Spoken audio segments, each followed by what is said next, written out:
पति, पत्नी और नौकरानी। शीतल और अभिमन्यु की शादी को 5 साल हो चुके थे, लेकिन अभी तक उनका कोई बच्चा नहीं हुआ था।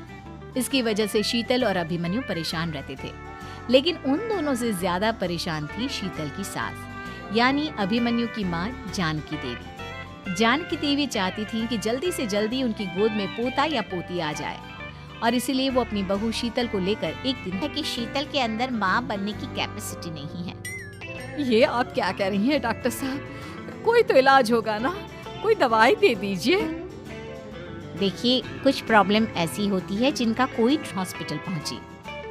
डॉक्टर मैडम, जरा ठीक से चेक करके बताइए ना। कई बड़े बड़े डॉक्टर को दिखाया है, लेकिन मेरी बहू माँ ही नहीं बन पाती। मैंने शीतल को बहुत अच्छे से चेकअप किया है। देखिए, बात यह है। मम्मी जी, इसमें मेरी क्या गलती? अगर अंदर से कोई प्रॉब्लम है तो उसमें मैं भी कुछ नहीं कर सकती। जानती हूँ, ये बात डॉक्टर के मुंह से सुन चुकी हूँ। अब ट्रीटमेंट नहीं होता। आई एम सॉरी टू से, लेकिन शीतल कभी माँ नहीं बन सकती, क्योंकि उसके यूट्रस में अंदर से ही कुछ प्रॉब्लम है। घर आने के बाद क्या हुआ माँ? कहाँ लेकर गई थी आप शीतल को? अरे कहाँ लेकर जाती, डॉक्टर मैडम के पास ले गई थी। लेकिन तेरी बीवी तो कभी माँ बन ही नहीं सकती। पर कह चुका है कि तेरी बीवी माँ नहीं बन सकती, तो बता क्या सोचेगा तू? कहाँ से लाएगा बच्चा? माँ, ये तो मैं भी नहीं जानता। अभिमन्यु, क्यों ना हम अनाथ आश्रम से एक बच्चा गोद ले आए? क्या फर्क पड़ता है, बच्चा हमारा। दोबारा मेरे सामने इस बात का गाना मत गा। माँ, परेशान होने की जरूरत नहीं है, सोचते हैं ना कुछ। अरे क्या सोचेगा तू जब डॉक्टर हो या गोद लिया हुआ? आई बड़ी बातें बनाने वाली। क्या फर्क पड़ता है? अरे क्यों फर्क नहीं पड़ता? मुझे इस वंश को आगे बढ़ाने के लिए मेरे बेटे का खून चाहिए, किसी दूसरे का नहीं। लेकिन माँ, अब जानती है कि ये अब पॉसिबल नहीं है। मैं कुछ नहीं जानती। मैं किसी पराये की औलाद को इस घर में अपना पोता या पोती बन के बढ़ता हुआ नहीं देख सकती। मेरा वंश मेरे बेटे के खून से ही आगे बढ़ेगा। लेकिन मम्मी जी, ऐसा कैसे हो पाएगा? आप अच्छी तरह जानती है ना, मेरा और अभिमन्यु का बच्चा नहीं हो सकता। तो मैं अपने बेटे की दूसरी शादी करवाऊंगी और अपनी दूसरी बीवी से ये मुझे बच्चा पैदा करके देगा। ये आप क्या कह रही हैं माँ? मैं किसी और से शादी नहीं करने वाला। मेरे रहते हुए आप अभिमन्यु की शादी किसी और से करवाएंगी? मम्मी जी, आप ऐसा कैसे कर सकती हैं? तू बस देखती जा बहू, मैं ऐसा कैसे कर सकती हूँ। कुछ दिनों के बाद, अभिमन्यु, मैंने तेरे लिए लड़की ढूंढ ली है। माँ, मैं आपको कितनी बार समझाऊं, मुझे किसी से शादी नहीं करनी है। पहले मेरी बात सुन। ये जो चमेली है ना, हमारे घर में काम करने आती है, वो तुझसे शादी करने के लिए तैयार है। मम्मी जी, आप अभिमन्यु की शादी एक नौकरानी के साथ करवाएंगी?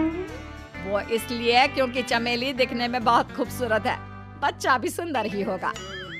मम्मी जी, लेकिन एक बच्चे के लिए अपने बेटे की शादी नौकरानी के साथ करवाना, क्या ये सही है? अगर अभिमन्यु ने शादी नहीं की ना, तो मैं अपनी जान दे दूंगी। अब देख लो, अगर तुम्हें अपनी माँ की जान प्यारी है तो तुम्हें इस नौकरानी के साथ शादी करनी ही होगी।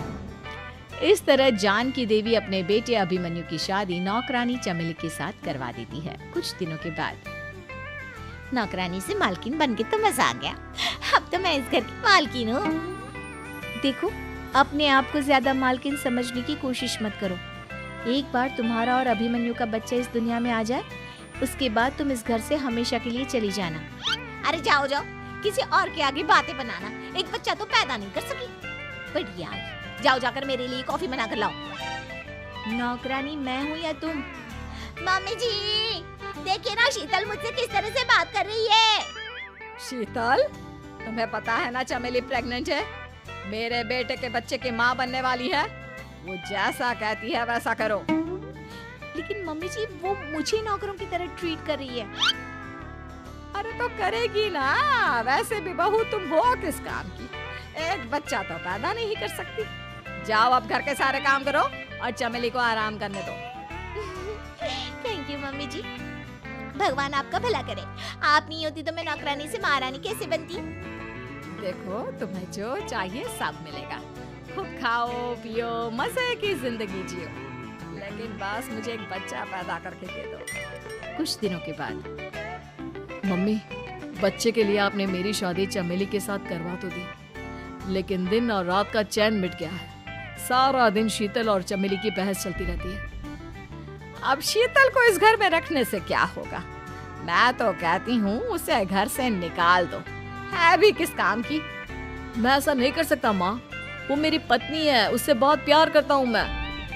तुम्हारी पत्नी चमेली है, चमेली उससे प्यार करो। अरे तुम्हारे बच्चे को जन्म देने वाली है वो। अभिमन्यु, मैं खुद ही इस घर से चली जाती हूँ। वैसे भी अपने ही घर में नौकरों की तरह रहकर परेशान हो चुकी हूँ। घर की नौकरानी मेरे ऊपर हुक्म चलाती है, वो तुम्हारी पत्नी बन चुकी है। अब मेरा इस घर में क्या काम? अभिमन्यु के बार बार रोकने पर भी शीतल उस घर से चली जाती है। कुछ दिनों के बाद चमेली एक बच्चे को जन्म देती है। भगवान ने मेरी सुन ली, मेरे बेटे का घर भर गया, उसका अपना बच्चा इस दुनिया में आ गया। मम्मी जी, बच्चे को हाथ लगाने से पहले मेरी एक शर्त तो सुन लो। तुम कहना क्या चाहती हो चमेली? आपकी मम्मी को बहुत शौक था ना अपने पोते को खिलाने का।